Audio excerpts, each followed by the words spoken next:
Hello everybody, welcome back again to another Unity and VRTK tutorial. Trying to make these as VR development without a VR headset friendly as I can. This tutorial is as far as I think I'm going to go with interactivity for now, basically because of trying to stay non-headset friendly for most folks in my class that don't have one. It becomes really hard, even with the simulated camera rig, to make any testing of complicated interactivity work. So what we're going to try today is being able to use a controller to grab and pick up an object and then throw it. And that's if we can get to that, I think that's more than what most folks in my class will want for now. And then the rest of the tutorials, I think, will be more about world building and set dressing and things like that. So, okay, let's see where we're going, because I already have kind of a finished version of this. Okay, there's my old ball that falls down. Here are my controllers, but this is new. I put in a new ball on a table, and if I grab it, it attaches to my controller, and then if I throw it, it rolls away. So, how did we get there? We've got this table, which will make go away for now. We've got this Interactable, and I'll show you how to do that in a few minutes. And then we've got these Interactors on each controller. So let me put these back the way they were last time we met, and we'll start from there. Okay, so this is what yours looks like if you have been following along in the hierarchy. And I'm basing this on VRTK's version 4 Academy, the how-to guides for interactions, which are adding an Interactor and adding an Interactable. The difference is an interactor is a thing that can interact with interactables. For our purposes, an interactor goes on the controller, an interactable goes on the object that you want to be able to pick up. So we'll start with the interactor. I'm modifying their how-to guide a little bit. They want you to do it with the trigger button, which requires following their how-to guide on converting a float action into a Boolean action. I'm just not getting into that right now, honestly, because, as I said, most of my class doesn't have controllers at their disposal anyway, so it doesn't really matter if we simulate this using a button or a trigger or an analog or whatever, you know. For the testing purposes, it's all the same. So I'm going to avoid the extra step. And so what that means is we're going to start by putting the Interactor prefab on both controller aliases. So remember that we had a tracked alias that I had under our VRTK camera setup, and then I put that all under a VRTK setup. So if you're looking for it, if you got these twirled closed, that's probably where you left it. We're going to go down here into our packages and pull VRTK prefabs open, and we're looking for interactors. So inside Interactors, there is a prefab called Interactor, and we're going to put one on the left controller alias and we're going to put one on the right controller alias. Now, if you twirl that interactor open, I'll do it with both at the same time, you'll find this object inside called Collider Container. And inside Collider Container, there's an example avatar. Their example avatar is like the controller, like the model for the controller, and they just have like a little rectangle. But we already made a kind of basic model for our controller in the last couple tutorials, our black cylinders. So we're going to ditch these example avatars, not by deleting them because that'll break the prefab. We're just going to turn them inactive with that little checkbox. So I'm going to do that to both example avatars, and I'm going to grab those controller models that we had childed under our controller aliases. So like left controller alias has controller model. That was our cylinder that we made last week. I'm just moving it childed under Collider Container now. Okay. So we haven't really changed anything except that we made this controller model be the interactor, because it's underneath in the Collider Container. And before I get explaining why, I'm going to do that again here. I'm grabbing the controller model, and this was our flashlight one, so it has a spotlight childed underneath. That's fine. I'm just going to drag this whole thing into Collider Container. Okay, so what does this mean by Collider Container? It's saying that this controller model that's going to be able to interact with things needs to have a collider on it. A collider is kind of like an invisible mesh component of a game object that Unity can use to detect if that game object is touching something. And because meshes can be like, they can be simple things like cubes, but they can also be complex things like, trees or whatever. The collider is usually made more basic in shape, because it would be very complicated to create a collider that like exactly mimicked all of the intricacies of a model, and you in general don't need or even want one. If this were a tree that I was going to be able to like pick out of the ground, for example, like just walk over, touch my controller to it and pick it, I probably would actually want to be able to just shove my controller even in the space in between and just more or less successfully pick it almost no matter where I grab. You wouldn't want like pixel perfect mirroring of the edges in a lot of cases with colliders anyway. So that whole digression is to say our controller model comes with a collider on it because we made it by making a 3D object, and all of the basic 3D objects in Unity come with a collider already.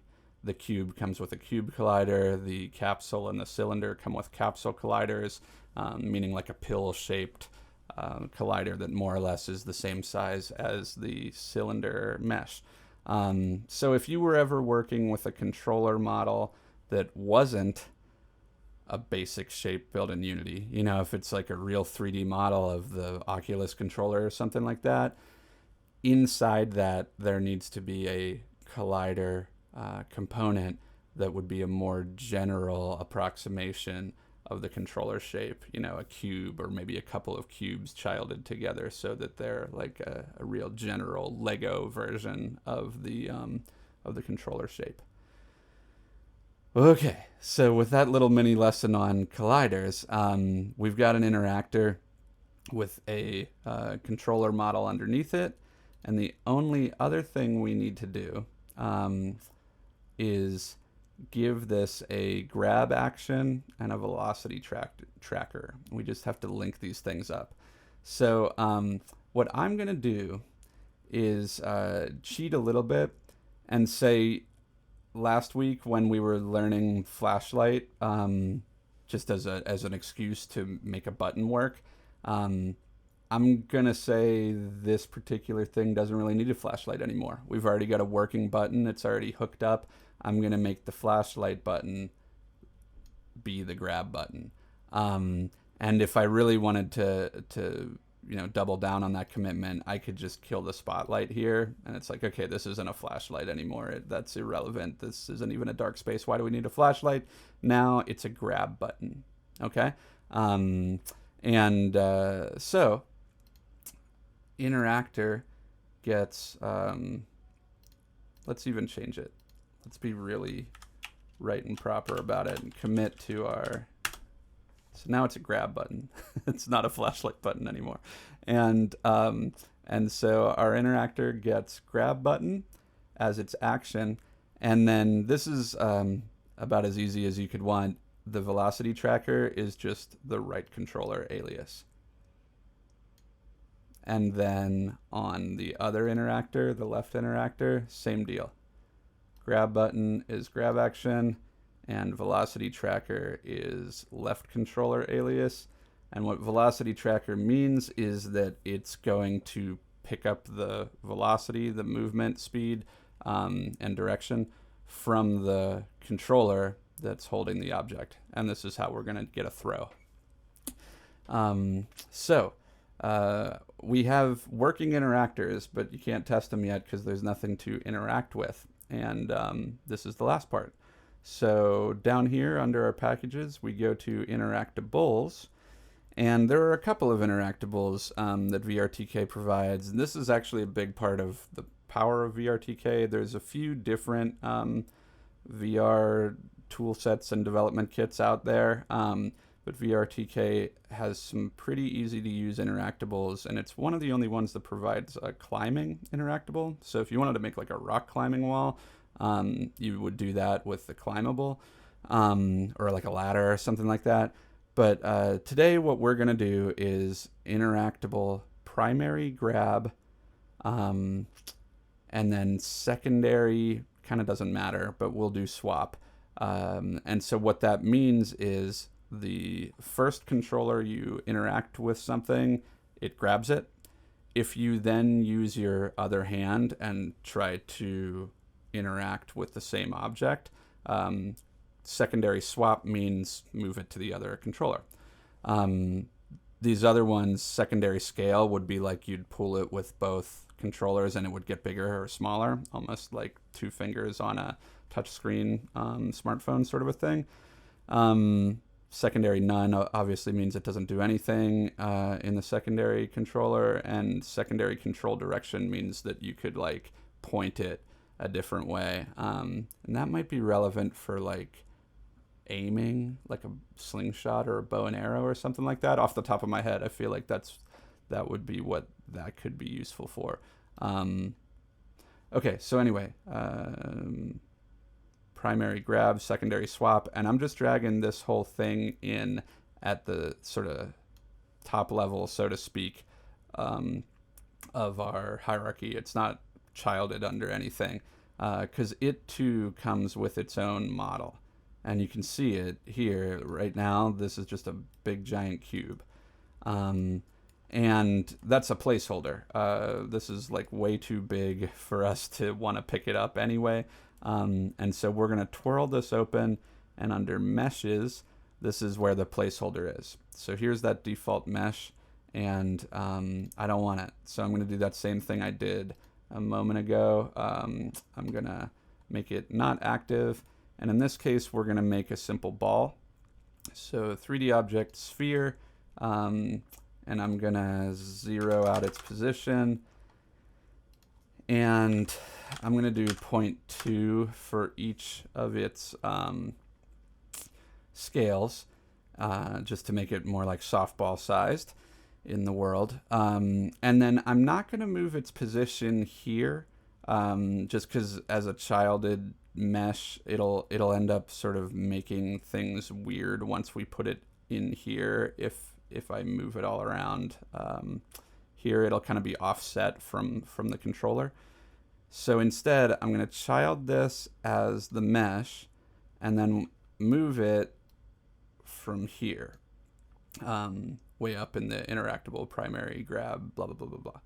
And that is my softball. Now this comes in by default with a rigid body, and if you remember, that's by default subject to gravity.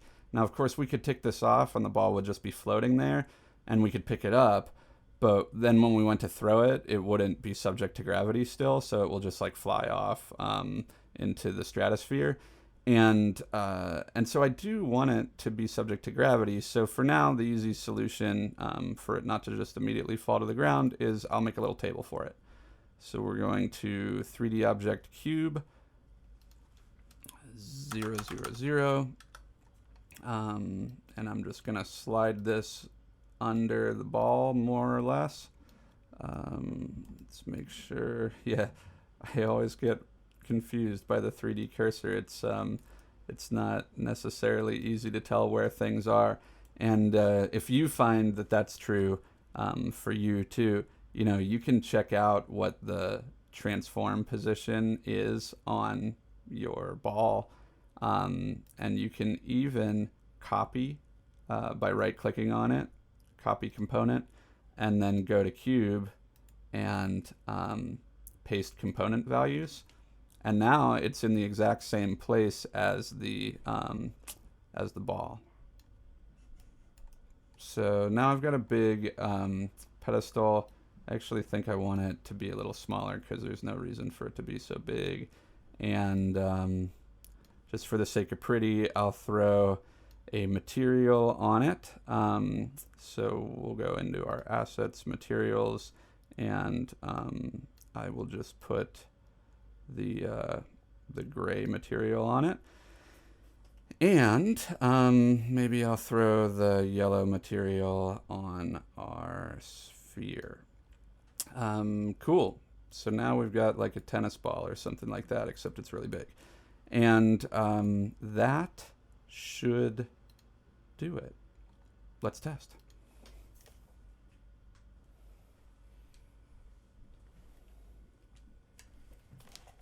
Okay, so it kind of works, kind of had a little bit of screw up that I fast forwarded through there for you, but I think it's worth, as a teachable moment, just pointing out why it screwed up. At some point there, maybe you noticed as you watched, or maybe you didn't, I was telling you, don't mess with the sphere's position, mess with the, you know, the top level object's position, because it'll create an offset. And at some point, I must have moved it down using the sphere instead of the top level game object. You know, while I was talking to you, I probably forgot and just grabbed it by its 3D cursor and it moved here. So then when I went to grab it, it was like nowhere near my my controller. So again, you know, I want to underline, we want to keep that zeroed out, and then if it's in the wrong place, we're going to move it here. And both of these objects I found were inconveniently placed in my world just for testing when I came in. So I'm going to select them both, move them more like here, and give it another test.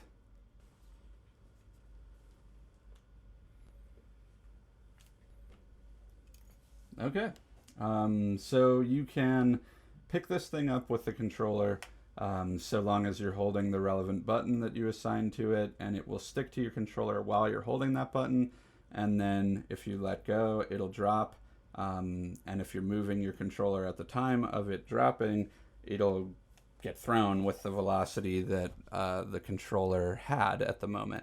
Now, testing this to prove it to yourself with the simulated camera rig, slightly harder in the sense that we would need to get the controller over there. You can see, you can prove that it will interact with the ball just by sort of bopping the controller against it. It'll it wouldn't have moved if there weren't an interactor and an interactable pairing.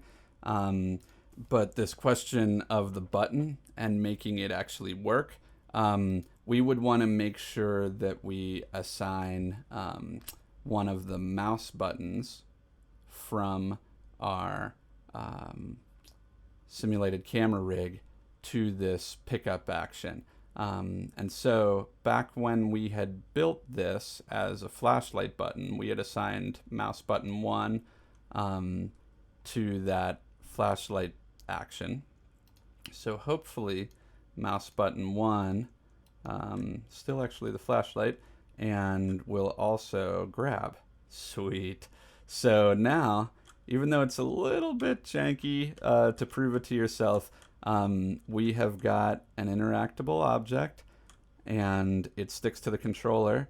And then if I, let's see if I can throw a baseball with the craziest controls ever. If I hold 3, now I'm literally controlling the movement of the ball with WASD, and I'm gonna let go of the mouse click while I throw it. Yeah, sweet. All right, the controls are nearly impossible to work with, but they are functional. And so at the very least, without a headset or controllers, you can prove to yourself that your interactable object and controller pair work and do what you intend them to do, so that then when you can get your software onto a rig that does have a headset and controllers, you know, okay, this thing does work. I mean, maybe I'll have to slightly change some of the parameters somewhere to make it feel exactly right once I get to test it with a real headset. But you can prove to yourself, yeah, my programming, my linking up of these objects all functions. So that's as far as we're going to go with interactivity in VRTK and Unity. We now have a camera that follows our headset. Our controllers work. We can teleport around the space. We can use a button on the controllers to do things, simple actions like turn an object on or off, like a spotlight, you know. And then finally, we just learned how we can make a controller interact with an object, either to push it around or to actually grab it and pick it up and then throw it when the button's released. And that is our series of interactive controls that we can have with our world. Everything else that I'm going to teach you, I think, from here on out is going to be about other aspects of world building that you can do aesthetically. We'll play with video, audio, and maybe even a little bit of photogrammetry to build our own meshes out of real world objects.